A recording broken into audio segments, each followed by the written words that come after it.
जो हमारा क्वेश्चन है नीट क्लास 12th केमिस्ट्री और chapter name is coordination compound, ठीक है। और यहाँ जो हमारा क्वेश्चन है वो है एक्सरसाइज है, ये हमारा एक्सरसाइज है। एक्सरसाइज में हमारा क्वेश्चन है दैट इज 18 तो हो गया, 19 है हमारा। That is according to Werner's theory how many types of valency are show by a central metal atom. जो कंपाउंड की वर्नर्स थ्योरी के हिसाब से जो कॉम्प्लेक्स कंपाउंड उसका कितना मतलब मेटल की कितनी वैलेंसी हो सकती है, ठीक है। तो ये एक तरह से वर्नर्स थ्योरी पोस्टुलेट से ही आ गया ये, ठीक है। ये क्या पूछ रहा है question, question that is 19 exercise का ये, ओके। ये पूछ रहा है कि according to Werner's theory,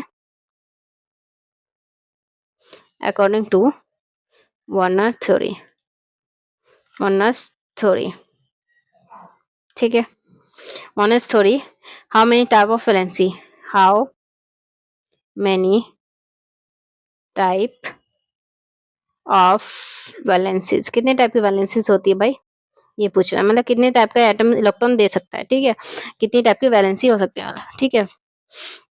valence electron तो पता है ना कि आउटरमोस्ट इलेक्ट्रॉन में जो इलेक्ट्रॉन्स होता है ना, आउटरमोस्ट शेल में से वैलेंस इलेक्ट्रॉन कहते हैं। तो वैसी वैलेंसी कितने इलेक्ट्रॉन दे रहे, ठीक है। 1, सेकंड का 2, थर्ड का 4। बच्चों यहाँ पे कॉम्प्लेक्स कंपाउंड की 2 टाइप की वैलेंसी होती है, दैट इज प्राइमरी, एक होती है प्राइमरी और एक होती है सेकेंडरी। 2 टाइप की वर्नर्स थ्योरी के हिसाब से पोस्टुलेट था कि एक कॉम्प्लेक्स कंपाउंड लाइक ये CO है, ठीक है।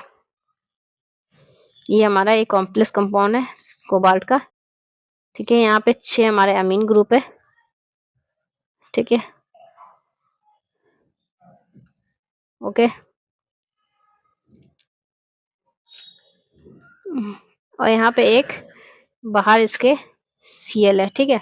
तो ये हम इसको ऐसे लिखते हैं CONH3 और 6 और Cl3, ठीक है बच्चों। यहाँ पे हमारा 3 प्लस में होता है, यहाँ 3 माइनस में होता है, ठीक है बच्चों। तो यहाँ पे क्या कह रहे हो, यहाँ पे देखो मेटल, यहाँ पे ये जो लाइगेंस है ना, ये दैट इज सेकेंडरी वैलेंसी कहा जाता है। और जो जो हमारे ये Cl है ना, ये हमारी प्राइमरी वैलेंसी है, ठीक है। मतलब ये कोबाल्ट जो है ना अपने ऑक्सीजन स्टेट इलेक्ट्रॉन देके खाली करती है अपने को, ठीक है। तो ये हमारा प्राइमरी वैलेंसी है कि हमने इसने क्या किया, अपने इलेक्ट्रॉन्स Cl को देके खाली किया। अब जो ऑर्बिटल खाली हो गया तो हमने क्या किया, इन सबसे इलेक्ट्रॉन लेके अपने ऑर्बिटल को फिल अप कर दिया। इसको कहते हैं सेकंड, पहले इसको खाली करना पड़ा, इसलिए उसको प्राइमरी वैलेंसी कहा गया। एटम खाली और ऑर्बिटल, अब एटम खाली तो कह रहा भाई दो दो दो हमें लाइगेंस, हमें लोन पेयर दो, तो लाइगेंस कहता है ठीक है बाबा ले लो, दो दो दो 6 लोन पेयर उसने ले लिया। That is primary. मतलब वर्नर्स थ्योरी पोस्टुलेट था कि एटम की कॉम्प्लेक्स कंपाउंड की मेटल की 2 टाइप की वैलेंसी होती है, एक प्राइमरी वैलेंसी, एक सेकेंडरी वैलेंसी, ठीक है, ओके। तो जरूरी नहीं है ठीक है। और मतलब कोई जरूरी नहीं कि ये इलेक्ट्रॉन दे ही यहाँ पे, और कॉर्डिनेशन स्क्वायर प्लस ही माइनस भी हो सकता है, ठीक है, ले भी सकता है, ठीक है, ओके बच्चों। तो यहाँ पे हमारा लाइगेंस चेंज होगा तो चार्जेस भी चेंज होने के चांसेस बहुत ज्यादा है, लेकिन मेटल हमेशा इलेक्ट्रॉन देता है और उसको ही प्राइमरी वैलेंसी कहते हैं, ओके। नेक्स्ट क्वेश्चन हमारा बच्चों, हमारा लास्ट